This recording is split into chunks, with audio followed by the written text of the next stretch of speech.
Hey everybody, what's going on? It's Adventure 14 here. So today we're doing a whole video about Adventure Time Distant Lands together again. Well, this episode broke me, so let's break it down in revenge.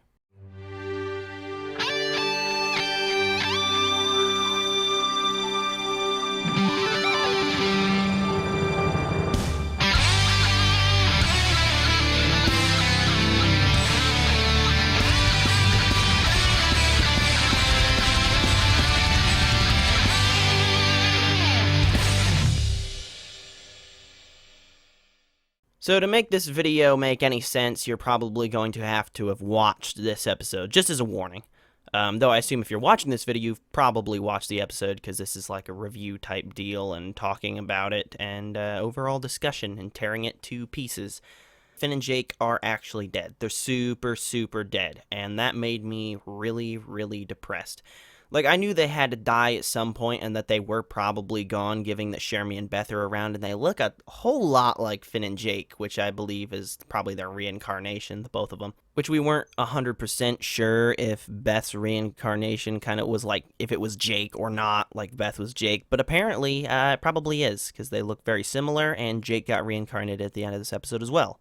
But let's actually start where all good stories start, at the beginning. The beginning sequence here, man, it's scary. The entire thing was horrifying. So we get this whole thing of Finn and Jake when they were younger, and it makes it seem as if it's like modern time, as if this is happening right now, but obviously it's not. So at the end of this little hallucination, I guess it is, technically caused by this creature, this hallucination, basically Finn is trying to get Jake to act lively, I guess, because they basically fell from a bird, which isn't really too important. They hit the ground, and Finn, of course, you know, he gets up and he's like, yeah, that was awesome, let's go, dude, let's eat this ice cream.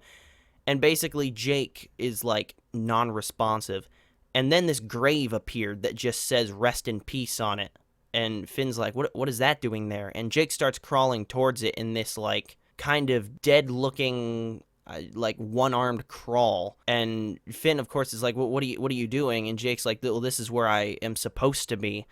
And Finn of course flips out and is trying to get him not to go into this grave. So all of a sudden the ice around Jake starts to melt, and then he starts to melt, and he flows into the grave along with this ice cream container that has melted away. Why, Finn? Jake! The ice cream container kind of sinks to the bottom of the grave, and Finn has this ultimate freak out mode that I have never seen him have before.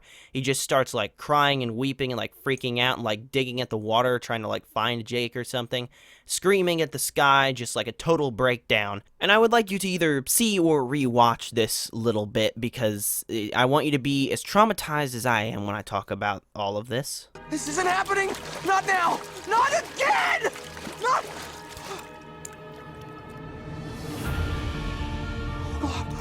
Oh God, oh God, oh God, oh God, oh God. No, Jake! Jake!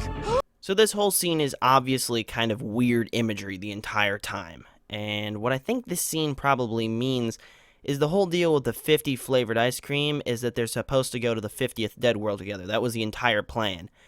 And then Jake died before him, and that plan was destroyed, and Jake went where Finn couldn't reach him anymore. And he was like melted away out of his grasp. So that's what I think that means. Okay, so the next thing I'm going to talk about is kind of graphic. So if you don't want to be part of that, please skip to this timestamp. Thank you very much.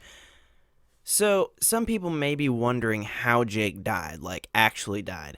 And some people took this comic that someone on the crew made as canon, like this is the way he died. Nope, not at all. So this whole scene kind of implies that maybe we can replace a lot of water all over Finn's body from this with blood. I think the way that Jake died was probably bloody and gory and awful, and that's why they didn't show his death. And I mean, Finn just ripping off his shirt right after he realizes that water's all over him. He freaks out that it's all over his arms. He takes his shirt off. He's freaking out. That really just makes it seem like he's trying to get blood off of him. Because Finn and Jake, they're adventurers. The idea that Jake dies of old age is ridiculous. Finn, he got to be pretty old, but I'm guessing the way he died wasn't very pleasant either. So you can pretty much replace a lot of water with a lot of blood. Finn and Jake most likely had a couple of moments to talk before Jake died, and Finn probably was covered in Jake's blood. Would be my prediction for that. Being that for some reason he melted, if it felt like the life went out of him, he melted, he's dead. The gravestone, of course, simplifies like he's dead.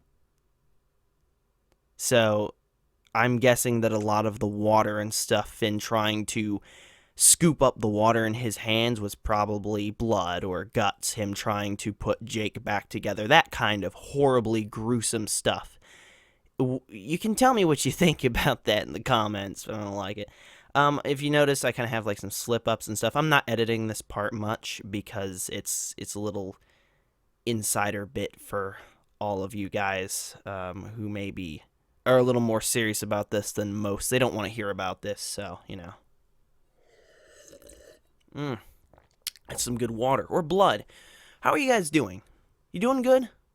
Answer me in the comments. Just put, the moment in this video is like what?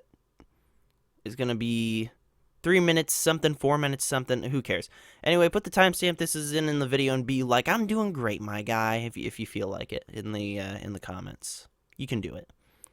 So anyway, thank you. Thanks for the little chat. Now back to the normal video.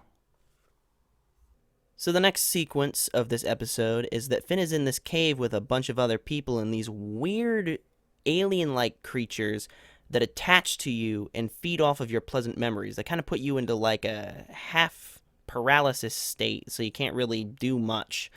And they bring back pleasant memories kind of in a weird sequence form and then just feed off of them for like as long as they can. And eventually you kind of break the pattern by having some really unpleasant memory that is bad enough to snap you out of it. So of course, Finn being Finn, always being the hero of the situation, manages to get out, kill one of these alien things, and then start freeing people from these weird alien things and taking them out of this cave with him. And then he walks out of the cave directly into the underworld. Something very important about the underworld here is that almost every single person we see is someone we've seen before. There's the gate guard dude. We've seen the fluffy people before. That was literally like first couple episodes of Adventure Time. There's Donnie. Or another grass ogre. Probably Donnie. I've never seen any other grass ogres in I don't think. So, we've seen all these people before, but I don't think Finn remembers many of them. It's been a pretty long time. But nonetheless, those callbacks are there. That's something I really, really appreciate and love, is when they just keep bringing back characters. Love it. Then we get a quick title opener type of deal, and it says, Finn and Jake are dead. If you found this type of opening pretty traumatic, that's okay. So did everybody else. Except for Finn. He gives himself a couple of seconds to recuperate, and then screams he gets to see Jake again and rushes off into the underworld. As you may remember from Obsidian, Jake has actually been dead for quite a long time, so Finn's had to live most of his life without Jake around. So this next part is kind of important, because it actually explains something that the Adventure Time fanbase has been wondering for a long time.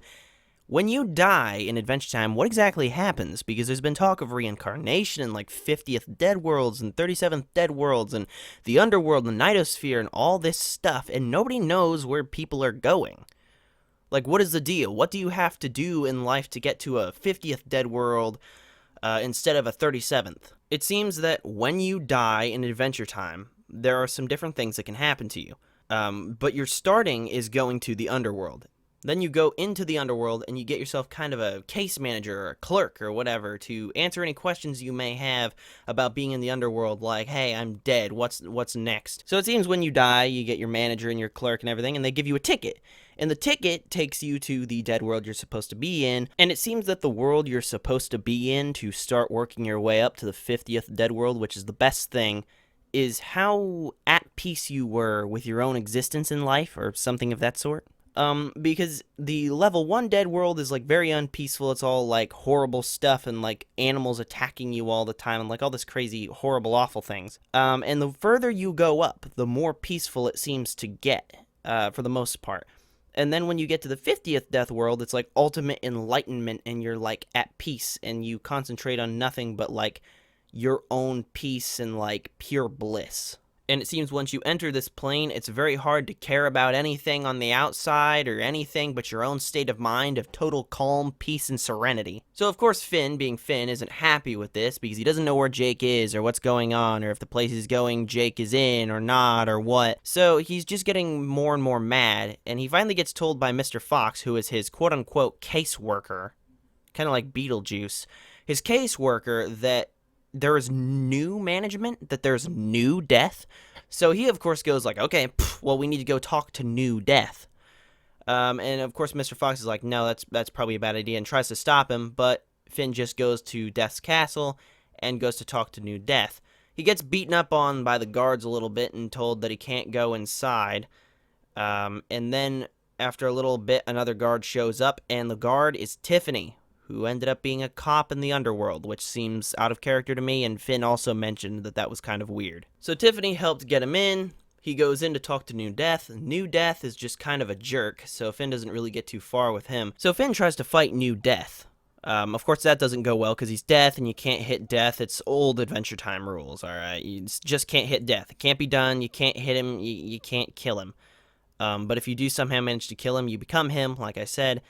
So basically, Finn totally fails at that, leaves that area, beats up Tiffany, and takes his weird compass from him. So a weird note here is that there are these guard dudes that go around and make sure everything's cool for, like, whoever's death. And they go around from place to place and just kind of make sure everything is status quo, as it were.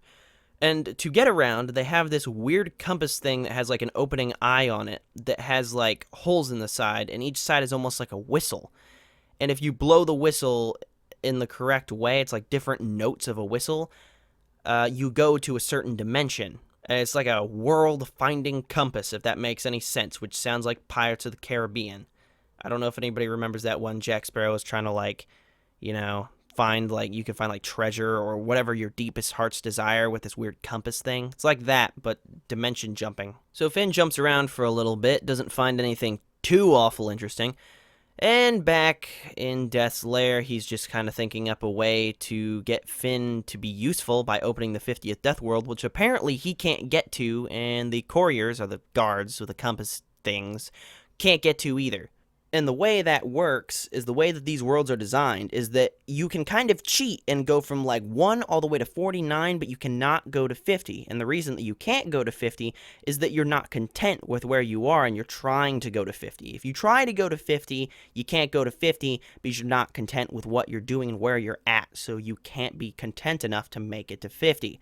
So as long as you want to go there, you can't go there. So once you get to 49, that place, if you can learn to be happy, will grant you the ability to get into 50 being at total peace. But you kind of have to, do the dance. You have to get through the levels of the underworld to make it to 50, which is ultimate enlightenment and total absolute peace. It seems that a beginning way that the underworld kind of lets you find peace is becoming whatever version of yourself that you want.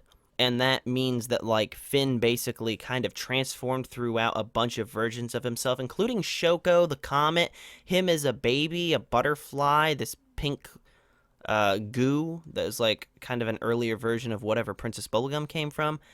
So he just kind of circled out through different lives, and he could become whatever version of himself that he wanted. And finally, he decided to kind of stick with his base form from, like, late Adventure Time. I'm talking metal arm, regular shirt and backpack, just plain old Finn from, like, right after Season 10 or, like, somewhere from, like, Season 9 up. And when Mr. Fox asked him, like, is this what you're going with? He said, yes. It's recognizable. And it seems to make him feel more at peace to be that version of himself, something that he remembers more fondly when Jake was around and things were calm. Probably right after Season 10 even, when things were like the most calm. Things were figured out with making things pretty peaceful. The Ice King wasn't causing havoc anymore. It was like the best time of his life, most likely. So the next sequence we have of this episode is Finn jumping from world to world with this weird whistle compass thing. And he is just kind of going through world after world after world, all the way starting from around 1 or 2 going up. What I thought was interesting is Wyatt was on level 1, meaning he is, like, totally not at peace at all, which makes sense. So Finn keeps on going through. He's running into people he knows. There's like Mr. Pigs and tree trunks. And he just kind of keeps skipping through. And finally he gets to level 45.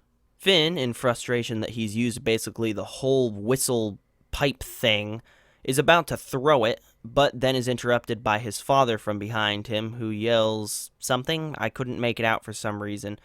Maybe his next one that works, Sonny? Something along those lines. Finn turns around and sees both his mom and his dad in front of this beautiful house that looks like it should be in the middle of like a pretty field, but it's in this weird crystal-looking dimension. Then it's Finn's parents who explain to him to get to the 50th Death World, you have to not want to get there. And his father describes it as a Zen thing. Well, dearie, in order to get there, you have to not want to get there. It's Zen or something. I don't know.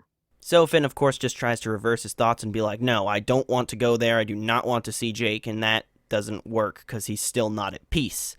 You have to be at peace. It has to be a Zen thing. You have to Zen out and then you get there. So, of course, that doesn't work. So he goes and sits on the roof and just yells at himself for like a couple of minutes. Then soon after, some of the couriers or guards, whatever you want to call them, show up. And under Death's command of, quote-unquote, jack that place up, they destroy the entirety of the 45th Death World. New Death is starting to show his cards, kind of, showing that he's going to destroy all of the Death Worlds and everything in them so he can relieve himself of responsibility, I think was his meaning of that, I guess. It's pretty obvious halfway through the episode or so that he's being influenced by some outside force, though. So in a giant flash of light, the 45th Death World is obliterated. There are only little pieces of what was kind of floating around in this weird space-looking area. So Finn, who was left floating on this little piece of roof in this space, starts to break down because now he thinks that his mom and dad are, I guess, double dead, and he still can't find Jake. What's the point? So in this time of suffering, he actually goes back to his old age and then turns into a skeleton, which I think is ultimate despair, because one of the first things that the Death World does to give you some peace is allow you to change your form. So if you go into ultimate despair, you may just go back to being a skeleton. I don't know. But just as his misery hits a peak, and it seems all is lost, he is met with this glowing light from above that looks like an alien spaceship coming in almost. He looks up and he sees this big portal open in the sky. And out of the portal, like a beacon of hope, came Jake the dog. And everybody was happy to see him again, including me. And if you weren't happy to see him again, you're the lowest scum of the earth. So something kind of strange here is that once you enter the 50th Death World, apparently you can just, like, pop your head back out and visit, I guess? So, like, if you, for some reason, do find the need or the want to even leave that place, you're just like, okay, I'm gonna bounce. I'll be right back, guys. And you can head out. But you can't just go in. So basically what I'm saying is it seems weird to me that there's basically an exit strategy to this place. So basically the next part of this sequence is that Finn jumps up in the air, very happy to see Jake. He has this ultimate hug moment where he finally gets his brother back, and it's awesome. And then Jake messes with him by pretending that he doesn't know who Finn is, and it really messes with Finn. Because Jake just, got to mess with everybody. So basically, Finn talks to him. Jake has really no interest in helping Finn with anything because he's, like, kind of beyond this at this point. Like, he's just, like, in nirvana, just, like, beyond all desire. Of course, that's his words, not mine. So Death, who's been using the compass that Finn stole to see what he's doing the entire time, I guess Death sees through the eyes of the compasses, so it just opens to see what Finn is up to with the 50th Death World bit. And since Death couldn't get into the 50th Death World, he's going to use this chance of Jake opening it to come see Finn to head into the 50th Death World, so he can obliterate it, because he's a jerk. But anyway, Finn and Jake are hanging out, and then all of a sudden, Death's cronies show up, the couriers, and they start to beat the crap out of Finn. One of the couriers just grabs Jake and tries to shove him back into the 50th Death World, which Jake, of course, doesn't care about, because, beyond all desire, whatever. And he watches for a couple moments while these couriers beat the crap out of Finn. Like, just really beat on him. And then finally, Jake kind of starts to get mad and starts to, clench his fist. He gets angry, and finally he flies down. beats the crap out of the couriers, and then grabs Finn and heads to the 50th Death World. Death is not very happy with the 50th Death World, and he basically just says, all right, everybody out, and kicks them all out of the 50th Death World down to the 1st. He then proceeds to do this with basically every Death World, so now everybody is trapped in that disgusting, horrible pit, which is the 1st Death World. So Finn and Jake, unsure of what to do, decide to kind of try to contact somebody from the outside. So they say that they'll contact the princess, which you assume would be Princess Bubblegum, but it turns out to be Peppermint Butler. He is given the label of princess since it seems that, like, king and princess and stuff like that seem to have lost their, like, gendered meanings. So, like, a girl isn't a princess anymore and a boy isn't a prince. It seems like they're very mixed up on what is what. I assume after the war, they took them more as a title of power instead of a specific gender title of power to, like, distinguish. Like, they lost that distinguishment somewhere. And that's a issue through the entire show. Something just to do with the Mushroom War and how language came out of it. So Finn and Jake pull this little call the outside world trick through Peppermint Butler's mind, kind of. So he all of a sudden wigs out and walks over to a Ouija board. And he puts his hands on the Ouija board, and the speller thingy, little glass thing, triangle, whatever, spells out B-U-T-T, which is the SOS signal for the Hot Dog Nights in the Season 3 episode, The Limit. So then Peppermint Butler pulls Finn and Jake's ghostly apparitions into the earthly plane. After some pleasantries, Finn and Jake explain to him what's going on, and he tells them they need to go to the Ocean of Life, or something along those lines. They need to go find Life. And Life is this character from earlier in the show that basically has kind of a relationship with death. Like, the kind of like a back and forth relationship. And this snake dude who's ruling the underworld now, New Death, who's the new management, again, this guy, is their kid. So basically, they need to go find his mother. So Peppermint Butler makes a deal with Finn and Jake that'll help them do that as long as they agree to let him use their bones for a spell. And when asked what spell, he said a bone spell. And Finn and Jake cleared it and said they didn't know where their bones were, but turns out Peppermint Butler already had them. And I know what you're thinking. Why would Peppermint Butler have those or want their bones for spell? Like, why not get somebody else's bones? It seems that he needs permission to use somebody's bones for that. Like, maybe whatever he's doing doesn't work if you don't have permission. So that's reason number one.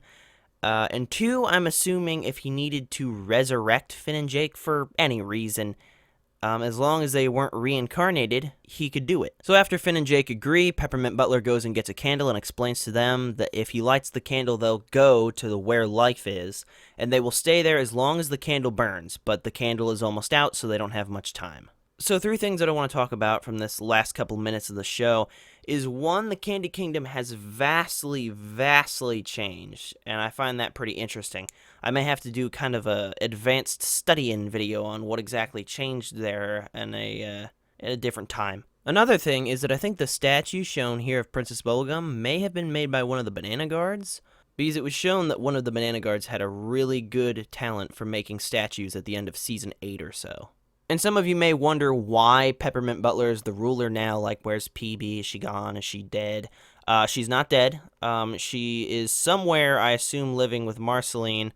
They're gone. So they are, like, out of town. So Peppermint Butler, being kind of her right-hand man, took over when she left. And he seems to be doing a pretty good job, so good on him. So in the next sequence here, it shows that Tiffany actually grabbed Jake's parents and his brother Jermaine on his way out of the 45th Death World. He took him with him.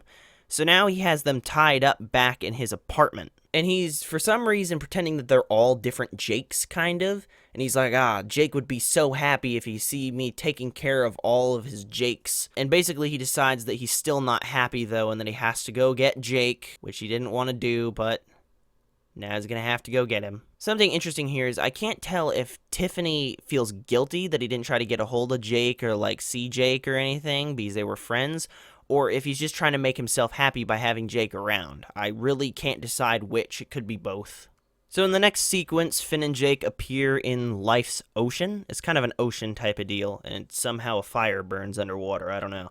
But basically they go and find Life, and Life is busy reincarnating souls. Souls show up to her, and she uses this weird clay to kind of decide what they're going to be. The clay shapes around the soul and makes like some sort of body. And like she sent up like a carrot and a turnip or something, like a bug. But the way that she sends the souls up is kind of interesting. She makes the bodies out of this clay stuff, and then she puts them into basically a kiln. And the kiln kind of solidifies the clay to like solidify this is what the body is, it's molded, it's ready to go, and then it sends them to be born. So Finn and Jake interrupt her process and ask her to please help them, and she says no. She says it's not her job to meddle in the underworld, and that's her son's job.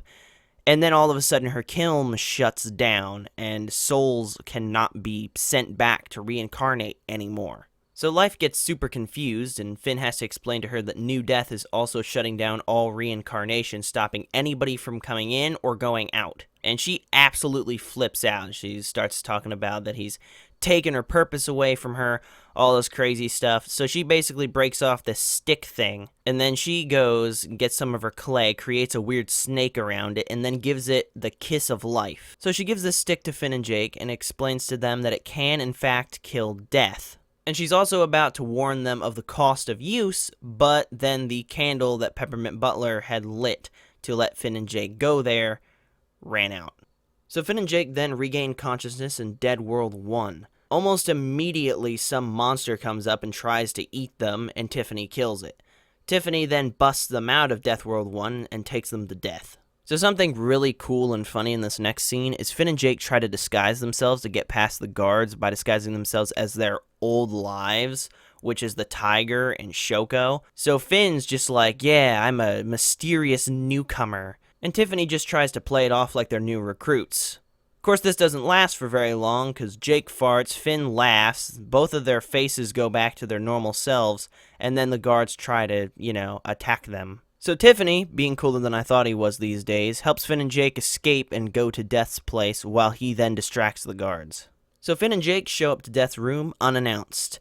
They tell him he's about to get the butt-kicking of his life, and they start the charge. Death, of course, doesn't believe them because he doesn't know that they can hit him with this stick. And when they actually make contact with him, Finn hits him directly in the face with the stick, knocking him down. So Finn and Jake start passing the stick back and forth and just absolutely beat the crap out of him, just wailing on this guy, okay? But they can't figure out how to kill him. So at one point in the fight, when they have Death really knocked down a peg or two, Finn and Jake decide to discuss for a moment how they can possibly kill him. So something I didn't mention before, which will become important now, is back in the 45th Death World, when Finn was talking to his mom and dad, his mom gave him a bunch of weapons. He dropped everything except this notepad that she said was for spiritual warfare. Okay, so back to the Death fight here. While Finn and Jake are talking, Death starts to charge them, so Finn jumps and places one of these spiritual warfare pads on Death's head. This pad disables Death and makes him unable to move. So basically, Finn and Jake start to ask him what his deal is, and basically, a long time ago, New Death bit his father, who was Original Death, and since this Death, New Death, has kind of the power of life more than death before he became Death, this kind of makes Death grow into this weird tree, and then, since Death is dead, his son, New Death, instantly inherits all of his powers and responsibilities, which he was not happy with. So we get to see all this in this kind of flashback sequence, and it's very obvious that this kid is like really mad at his dad, and Death's trying to be nice to him, he's hugging him and everything. And then this voice in New Death's head says to strike now. And that voice, of course, sounds very familiar. So while that is going on, in the top left corner of the screen, when everything zooms out and Death starts to grow into a tree, you can actually see the Lich hand from, like, the Jake Lich morph thing from Farm World, if you've seen far back in the show enough to know what I'm talking about. Basically, here's that Lich, here's the Lich hand, Sweet Pea killed the Lich hand later, and now it's here. So this whole thing actually answers a very interesting question that I had, and it was, do monsters like the Lich have a soul? And apparently they do. So New Death explains to Finn and Jake that that's how he became New Death, was killing his father. And if they kill him, they will become New Death. Then New Death starts to maniacally laugh, and another voice kind of starts to cut into the mix. and it sounds, again, very familiar.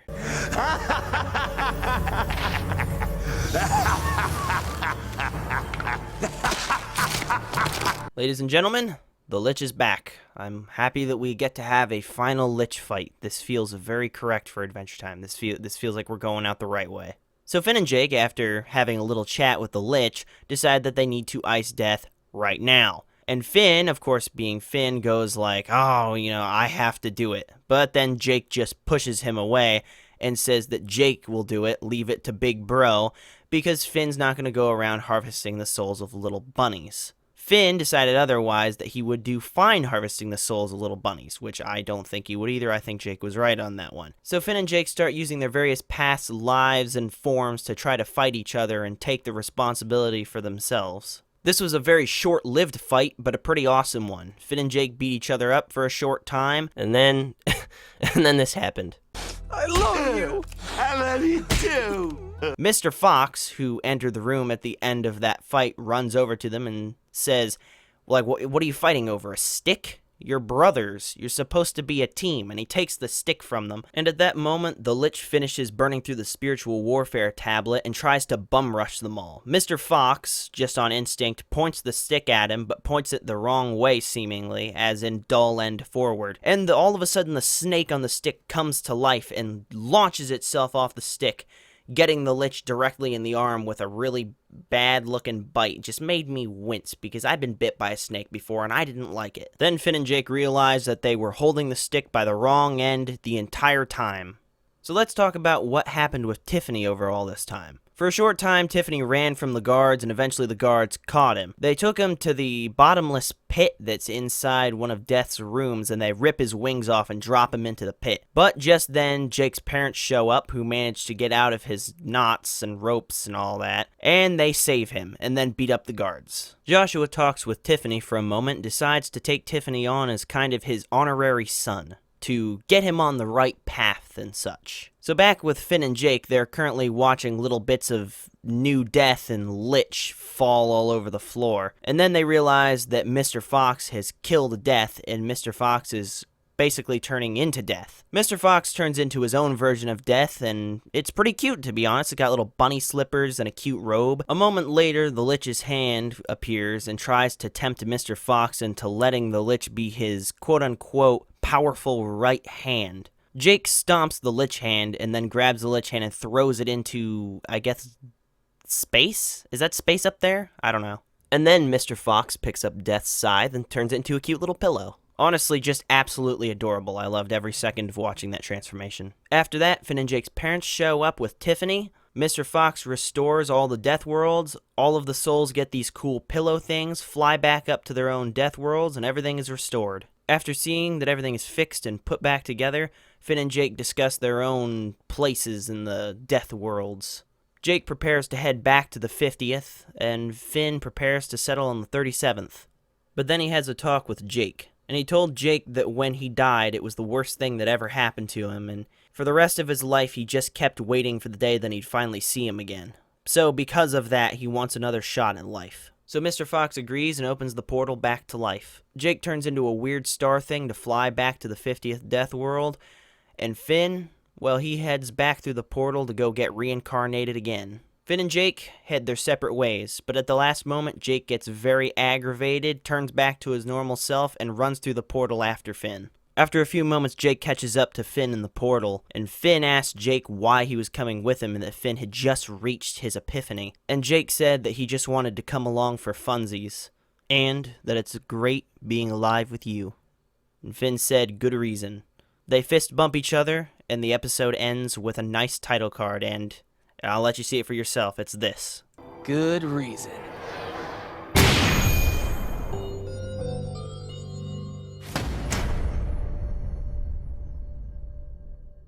How many people cried during this? I'm dead inside, so I can't cry anymore, so I didn't really have an issue, but you guys cry? Tell me in the comments. That was a little bit heart-wrenching for me, especially there coming towards the end. That was pretty bad. So, my general theory on how Finn and Jake ended up coming back was that they went through one other reincarnation before they were most likely reincarnated as Shermie and Beth, just given by years and timelines. Well, if you made it through the whole video, thank you very much for watching. I hope that wasn't too boring. The whole purpose of this was to kind of tear down the episode, really just look the whole thing over. There wasn't too much hidden stuff to find. There was a lot of kind of interpretation, like weird imagery at the beginning, and then a lot of it was pretty cut and dry the rest of the way through. It was like just pretty average. There were a couple different things that were like little callbacks to the show that I tried to point out. And like just, you know, things that maybe you wouldn't catch on to if you weren't a long-time viewer. And hopefully I pointed those out to you and made you feel like you understand everything a little bit better.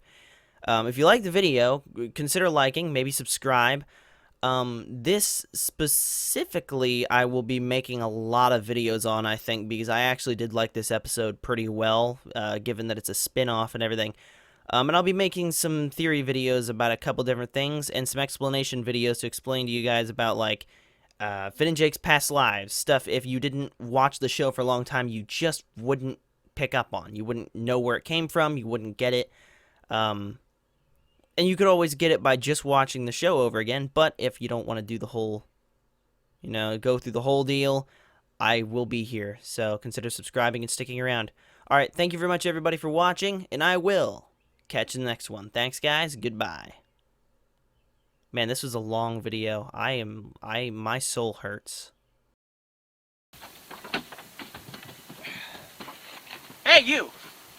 Yeah, that's right, you! Do you know that you can subscribe to this channel? It's very simple. All you gotta do, you just hit the subscribe button below this video. And you subscribe, and then you're subscribed forever until you unsubscribe. Unless YouTube decides that they doesn't want you to subscribe to me, I don't know, there's some conspiracy stuff over that, who knows? Okay, who knows? Make more great content like this. You can see all kinds of stuff. There's vlogs and Omegle videos. I don't know if you want to watch those or not, but there are Omegle videos. I make Minecraft, all kinds of stuff. Adventure Time Theory videos. And I'm sure more videos like whatever video this happened to be placed on after I was done editing. So subscribe. It's the simplest thing you'll do all day. Except maybe sleep.